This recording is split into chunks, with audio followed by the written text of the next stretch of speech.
দেখলো সবাই ব্রেকফাস্ট করতে বসে গেছে। তে হাসি মুখে সবাইকে গুড মর্নিং জানিয়ে জিনের পাশে এসে দাঁড়ালো। তে, তোমার এখানে কোনো অসুবিধা হয়নি তো? না না আঙ্কেল, না মানে বাবা, আমার কোনো অসুবিধা হয়নি। হ্যাঁ, আমি তো ওকে আগেই বলেছি কোনো অসুবিধা হলে যেন আমাকে বলে। তে জিনের দিকে তাকিয়ে হাসলো। জিন তেকে খেতে বসতে বললে সে পরে ওনার সাথে খাবে জানিয়ে দিল। সবাই খেতে ব্যস্ত। সেই সুযোগে তে জিনকে সাইডে সরিয়ে আনলো। আরে কি হলো, এভাবে টেনে আনলি কেন আমাকে? তোমার সাথে আমার অনেক দরকারি কথা আছে। তাই বুঝি? তাই কি কথা বল। আচ্ছা মা, তোমার ছেলে পেটে থাকতে খুব কাঁকড়া খেয়েছিলে তুমি? না তো, কেন রে? তোমার ছেলে কাকড়ার মতো খুব ক্যাটক্যাট করছিল। আচ্ছা, বাদ দাও সেই কথা। তোমার ছেলে না আজকে থানায় যাবে, তুমি জানো? তে মন খারাপ করে বলল, যাতে শাশুড়িকে বোঝাতে পারে বেচারি খুব কষ্ট পেয়েছে জাঙ্কুকের কাজে যাওয়ার কথাটা শুনে। আজকেই কাজে যাবে ও? হ্যাঁ, দেখো মা, তুমি আমাকে নিজের মেয়ে বলেছো বলেই ফ্রিলি তোমাকে বলছি। হ্যাঁ হ্যাঁ, বল, যা বলার নিঃসংকোচে বল।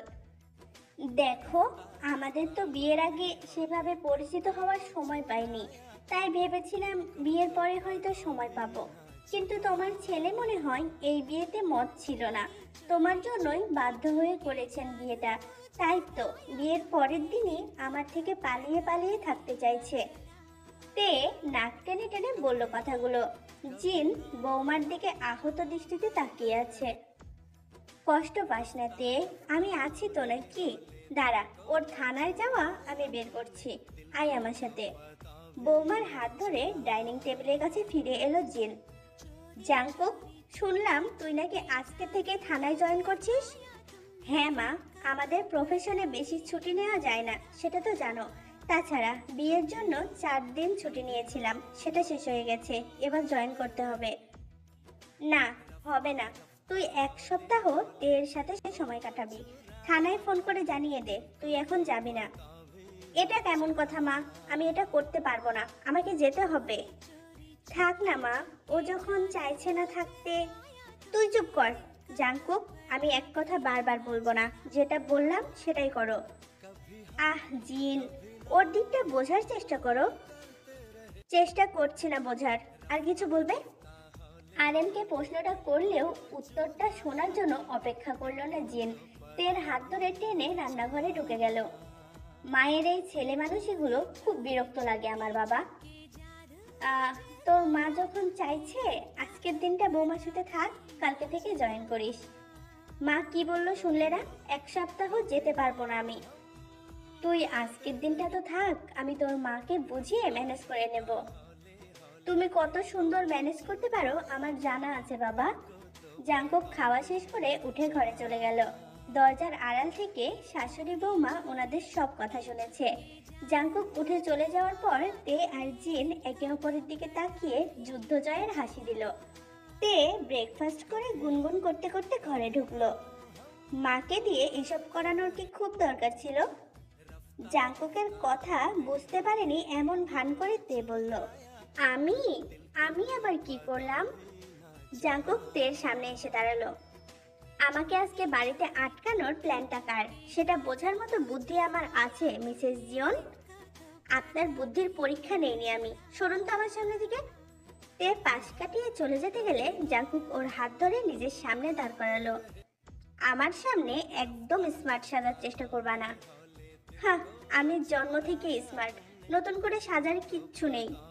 তোমাকে দেখে যতটা ভেবেছিলাম তুমি তার থেকেও 2 ধাপ এগিয়ে। এতক্ষণে একটা ঠিকঠাক কথা বলেছেন।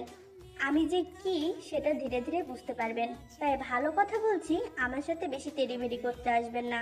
সরুন, আমার ফোনটা কাঁদছে আমার জন্য। তে পাশ কাটিয়ে গিয়ে ফোনটা হাতে তুলে নিল। জিমিন কল করেছে দেখে বারান্দায় চলে গেল কথা বলার জন্য। জাঙ্কুক কটমট করে তের দিকে তাকিয়ে একটা কেসের ফাইল হাতে নিয়ে খুলে বসলো। এই যে নতুন বউ, কেমন আছিস? একদম ইমরান হাশমির চুমুর মতো। কালকে রাতে বুঝি এসব খুব বেশি হয়েছে, তাই এখনো এসব মাথা থেকে যায়নি নাকি? থাম তো, ওসব হয়নি, ইনফ্যাক্ট কিছুই হয়নি, আর হবেও না। আমি বাচ্চা মানুষ, তোদেরও সব পার্সোনাল ব্যাপার জানতেও চাই না রে বইন। তা ডাইপারটা চেঞ্জ করেছিস? মানে? বাচ্চা বললি তো নিজেকে, তাই জানতে চাইছি ডাইপারটা চেঞ্জ করেছিস নাকি আন্টি এসে চেঞ্জ করিয়ে দেবে? তোর বাজে না বকে কালকে তোকে জিজু কি গিফট দিল সেটা বল। এই ভালো কথা মনে করালি তো। এই একটু ওয়েট কর। তে কানে ফোন ধরে ঘরে ঢুকে বিছানায় বসে পড়লো। তারপর জাঙ্কুককে শুনিয়ে শুনিয়ে বলতে লাগলো, গিফটে মানুষদের সাথে বিয়ে হলে গিফট পাওয়ার আশা রাখতে নেই, বুঝলি বন্ধু? তুই কিন্তু আমার মতো ভুল করবি না। আগে জেনে নিবি ফার্স্ট নাইটে কি দেবে, তারপর বিয়ে করবি। ও আচ্ছা ঠিক আছে, আমার জন্য কষ্ট পাস না, রাখ। দেখ আন্টি কি বলছে। জেবিন কিছু বলার আগে তে ফোনটা কেটে দিল। আমার গুণকীর্তন করা হয়ে গেলে ঘর থেকে এখন বেরোতে পারো। এটা আমারও ঘর, আমি এখান থেকে কোথাও যাব না। আচ্ছা, তুমি কি বরাবরই এতটাই অবাধ্য? তে রেগে জাঙ্কুকের সামনে এসে কোমরে হাত রেখে দাঁড়ালো। আপনি কি বরাবরই এরকম কিপটে? কি? আমি কিপটেমি করেছি? কি কিপটেমি করেছি শুনি? ফার্স্ট নাইটে বউকে গিফট দিতে হয়, জানেন না? সেটা দিয়েছেন কি? জাঙ্কুক উঠে তের মুখোমুখি দাঁড়ালো। তখন থেকে ফার্স্ট নাইট করে যাচ্ছ, এটা জানো তো? ফুলসজ্জার রাতে বর শুধু গিফট দেয় না, আরো অনেক কিছু দেয়। তে থতমত খেয়ে গেল কথাটা শুনে। কি কি বলতে চাইছেন? একটু আগেই না বললে তুমি জন্ম থেকে স্মার্ট, তাহলে আমার কথা তো তোমার বোঝা উচিত। তে শুকনো ঢোক গিলল। ওই মা মনে হয় আমাকে ডাকছে, আমি যাই, হ্যাঁ? আরে যাবে কোথায়? আজকে মা আমাকে থানায় যেতে দিল না তোমার সাথে সময় কাটাবো বলে। এবার তুমি যদি চলে যাও, আমার বাড়িতে থাকার মানে কি হলো? থানায় কি আপনার গার্লফ্রেন্ড আছে যে তার সাথে দেখা করতে পারেননি বলে এত কষ্ট হচ্ছে আপনার? থানায় কেউ নেই, কিন্তু বাড়িতে তো বউ আছে। আর বাড়িতে যে কাজের জন্য রয়ে গেছি সেটা না করলে মা কষ্ট পাবে। মাকে কিভাবে কষ্ট দিই বলো?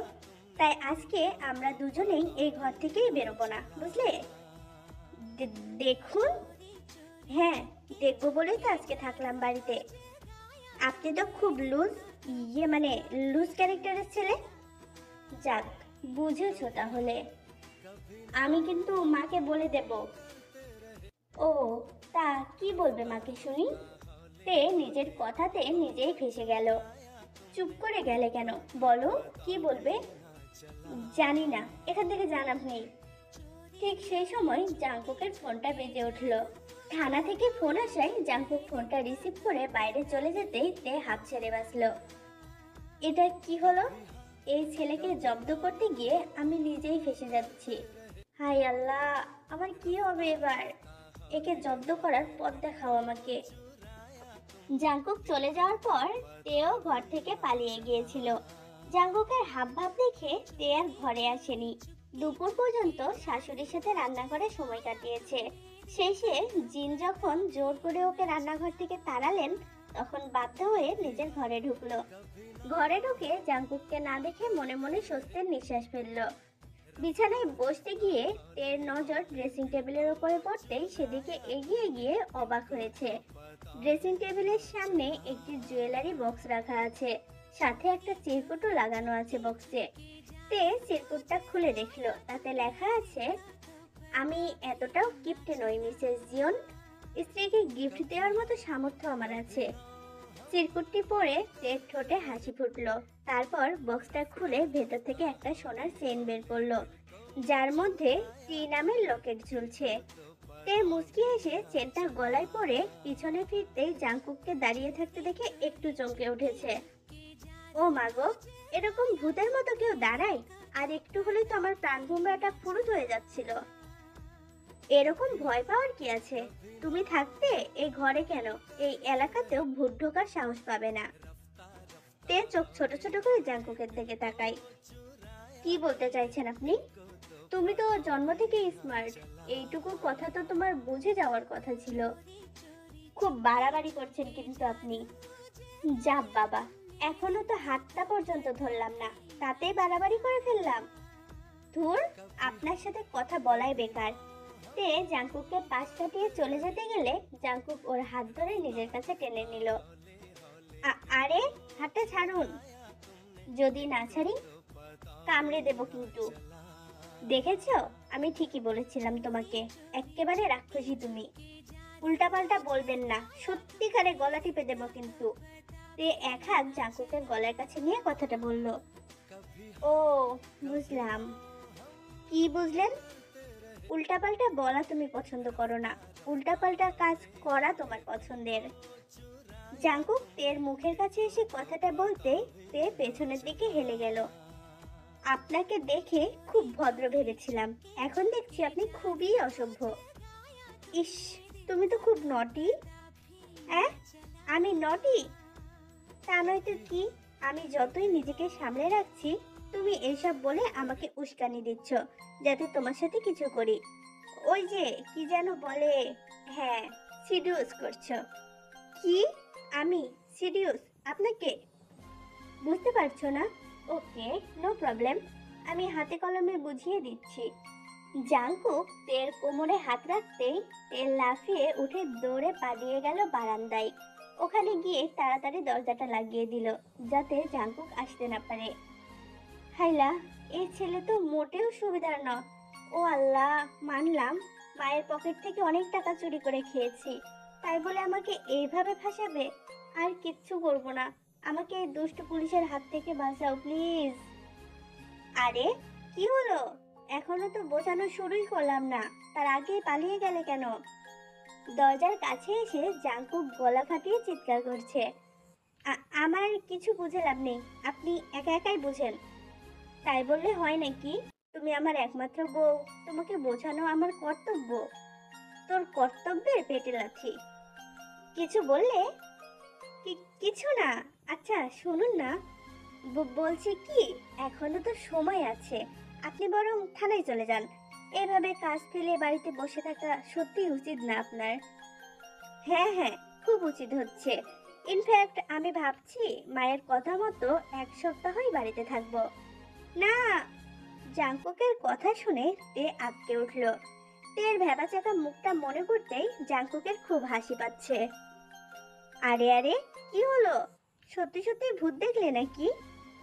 ভূত দেখার দরকার নেই, আপনি একাই যথেষ্ট ভয় পাওয়ার জন্য। তুমি আমাকে ভয় পাও? হ্যাঁ, ভয় পাওয়াটা স্বাভাবিক, আমাকে দেখে অনেকেই ভয় পায়। জাংকুক একটু ভাব দেখিয়ে কথাটা বলল। আর তে রাগের দরজা খুলে ঘরে এলো। ওই অনেকের দলে আমাকে ফেলবেন না, আমি কাউকে ভয় পাই না।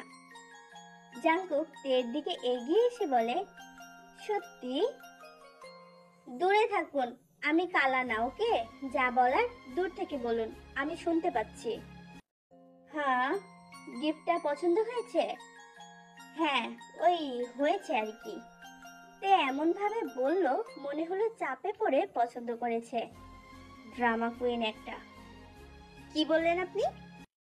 একটু আগে না বললে দূর থেকে বললেই শুনতে পাবে, কিন্তু দেখো শুনতে পেলে না।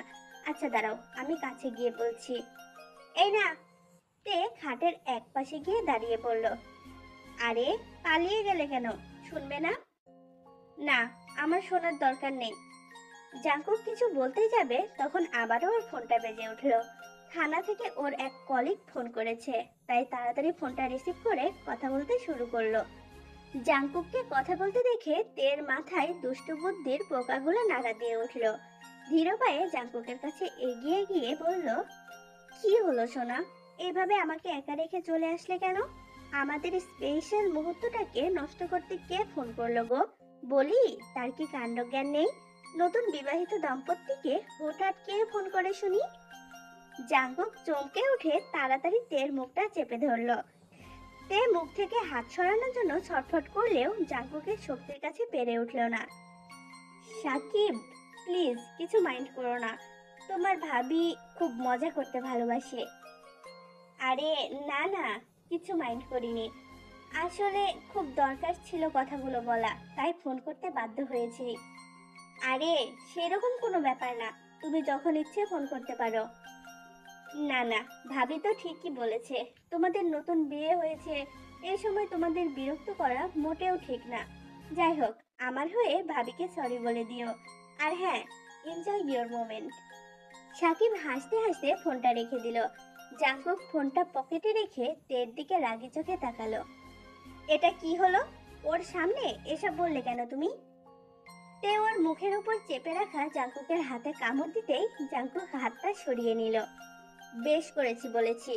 এতক্ষণ ধরে আমাকে জ্বালাতন করছিলেন, তাই আমিও দেখিয়ে দিলাম আমাকে জ্বালাতন করলে ঠিক কি হয়। তোমায় তো আমি। জাঙ্কুক তের দিকে তেড়ে যেতে তে মুখ ভেঙচি কাটিয়ে দিল দৌড়। উফ, বাচ্চা মেয়েকে বিয়ে করলে এই এক জ্বালা। আমার সম্মানে শ্রাদ্ধ করে দিল মেয়েটা। দাঁড়াও মিসেস জিয়ন, তোমার মজা আমি দেখাচ্ছি। In call. বাবা জাঙ্কুক, তুই সত্যি আমাকে এই কাজটা করতে বলছিস? না মানে, যেই ছেলে সবসময় কপালে অদৃশ্য কালি দিয়ে সত্যবাদী লিখে ঘুরে বেড়ায়, সেই ছেলে আজকে আমাকে মিথ্যে কথা বলতে বলছে। ড্রামা না করে কাজটা করতে পারবি কিনা সেটা বল। সে আমি করে দেব, কিন্তু হঠাৎ করে ফুপিদের বাড়ি থেকে সরানোর মানে কি? ভাবির সাথে একা সময় কাটাবি বলে এই ব্যবস্থা নাকি? ধরে নে তাই। ও মাই গড, এ আমি কি শুনছি? যে ছেলে বিয়েই করতে চাইছিল না, সেই ছেলে ফুলসজ্জার পরের দিনই বউকে একা পাওয়ার জন্য বাবা মাকে বাড়ি থেকে আউট করে দিচ্ছে। হয়ে গেছে মজা নেওয়া। এবার আমার ফোনটা কেটে মাকে ফোন কর। ভাই, তোর কথাবার্তা শুনে আমারও বিয়ে করতে মন চাইছে। আমার কাজটা করে দে, তাড়াতাড়ি বিয়ে দেওয়ার ব্যবস্থা করব। না হলে সদা সিঙ্গেল থাকার অভিশাপ দেব। এই না, আমি ফুপিকে ফোন করছি, রাখ। জাঙ্কুক ফোনটা কেটে গুটি গুটি পায়ে ড্রয়িং রুমের দিকে পা বাড়ালো। জাঙ্কুক ড্রয়িং রুমে এসে সিঙ্গেল সোফাতে বসতেই তে ওর দিকে তাকিয়ে মুখ ফিরিয়ে নিল। জাঙ্কুক সেটা দেখেও কোনো রিয়াক্ট করলো না, শুধু অপেক্ষা করতে লাগলো জিনের ফোনটা বেজে ওঠার। জাঙ্কুককে বেশিক্ষণ অপেক্ষা না করিয়েই জিনের ফোনটা বেজে উঠলো। মা, তোমার ফোনটা বাজছে তো। আমার ফোনটা কোথায়? রান্নাঘরে আছে মনে হয়, দাঁড়াও আমি নিয়ে আসছি। বলেই তে ফোনটা আনতে যেতে লাগলেই জিন বলে, তোকে যেতে হবে না, তুই বস, আমি নিয়ে আসছি। জিন ফোন আনতে উঠে যেতে তে জাঙ্কুকের দিকে তাকাতে ওর ঠোঁটে বাঁকা হাসি দেখে ভ্রু কুঁচকে ফেললো। জিন কথা বলতে বলতে ড্রয়িং রুমে আসতে গিয়েও দাঁড়িয়ে পড়লো। সুগার সাথে কিছুক্ষণ কথা বলে তেদের কাছে ফিরে এলো। কে ফোন করেছিল গিন্নি? সুগা ফোন করেছিল। কি বললো? জিন ছেলে আর বৌমার দিকে তাকিয়ে আরেমের দিকে তাকালেন। আমাদের একবার ওই বাড়িতে যেতে হবে। কেন মা, ওই বাড়িতে কেন যাবে? উম ভাবির শরীরটা হঠাৎ করে খারাপ হয়ে গেছে, তাই সুগা আমাদেরকে যেতে বলল। কালকে রাতেই তো ঠিকঠাক বাড়ি গেলেন, হঠাৎ কি এমন হলেন? সেটা তো গেলেই দেখতে পাবে, তাই না? মা, বাবা, তোমরা রেডি হয়ে নাও, আমি দিয়ে আসছি তোমাদের। না না, তুই তের সাথে থাক, আমি আর তোর বাবা চলে যেতে পারবো। মা, আমিও যাব। না তে, তোকে এখন কোথাও যেতে হবে না, তুই জাঙ্কুকের সাথে বাড়িতে থাক, আমরা তাড়াতাড়ি চলে আসব। কি গো, তুমি বসে রইলে কেন? চলো, রেডি হবে। আরএম আর জিন রেডি হয়ে সুগাদের বাড়ির উদ্দেশ্যে রওনা দিল। তে যাওয়ার জন্য বারবার অনুরোধ করলেও ব্যর্থ হলো। তো মিসেস জিওন, বাড়িতে আমরা একা আছি তাই তো? হ্যাঁ হ্যাঁ, তাতে কি হয়েছে? তখন সাকিবকে কি যেন বলছিলে, আমাদের স্পেশাল মুহূর্ত নষ্ট করেছে ফোন করে। তে শুকনো ঢোক গিলে ধীরে ধীরে বসা থেকে উঠে দাঁড়ালো। পালানোর প্রস্তুতি নিচ্ছ? হ্যাঁ নাও, দেখো যদি আমার থেকে পালিয়ে বাঁচতে পারো। জাঙ্কুকের ঠোঁটে দুষ্ট হাসি খেলে বেড়াচ্ছে। পালিয়ে যাব কেন? আপনি বাঘ না ভাল্লুক? দেখতে চাও আমি কি? এই না, একদম এগোবেন না বলে দিচ্ছি। জাঙ্কুক এক পা করে তের দিকে এগোচ্ছে, আর তে ততই পিছিয়ে যাচ্ছে। আরে, পিছিয়ে যাচ্ছ কেন? আমরা স্পেশাল মুহূর্ত কাটাবো বলে বাবা মাকে সরিয়ে দিলাম, এখন তুমি পালিয়ে গেলে কি হবে বলো? মানে, আপনি করেছেন এগুলো? সুগা এখন ফোন করে কি বললো জানো? না, আমি কি করে জানবো? ওই আর কি, আমাদের নতুন বিয়ে হয়েছে, আমি কাজে না গিয়ে বাড়িতে আছি, এই সময়টা আমাদের একা ছাড়া উচিত। ওনাদের সামনে আমরা হয়তো সেভাবে কথাবার্তা বলতে পারছি না, ব্লা ব্লা ব্লা। এইসব বলেছে সুগা ভাইয়া? আগে হ্যাঁ, যদিও এগুলো সব আমার শেখানো বলি। সে যাই হোক, এত কষ্ট করলাম তোমার জন্য আর তুমি পালিয়ে যাচ্ছ। আমি বাড়ি যাব, আমি এখানে থাকবো না। সরি সোনা, তোমার এই ইচ্ছে এখন পূরণ হবে না। তার থেকে ভালো আমরা বরং ঘরে যাই, চলো। ঘরে? ঘরে যাব কেন? ইস, বাচ্চা মেয়ে কিচ্ছু বোঝে না। আচ্ছা, আমি বুঝিয়ে দিচ্ছি, এসো। তে চিৎকার করে সিঁড়ির দিকে দৌড় লাগালো। জাঙ্কুকও ছুটলো ওর পিছন পিছন। আর মিস গো, মানে কি বলবো, রেকর্ড করার সময় আমার এত বেশি হাসি পাচ্ছিল, কতবার হেসে দিছি জানো। তো যাই হোক, জাংকুক সবেমাত্র লাভ ডোজ দেওয়া শুরু করেছে। দেখা যাক কত দূর এগোই। আর তোমরা দেখতে চাইলে আমার সাথে থাকো। আর আমার সাথে থাকতে হলে লাইক কমেন্ট সাবস্ক্রাইব করো। আর আমার চ্যানেলটাকে একটু শেয়ার করো, যেন বন্ধুরা চিনে জানে আমারও একটা ছোট্ট ফ্যামিলি আছে, সেটা যেন একটু বড় হয়, বুঝছো নি? সো আল্লাহ হাফেজ, সবাই সাবস্ক্রাইব করো কিন্তু।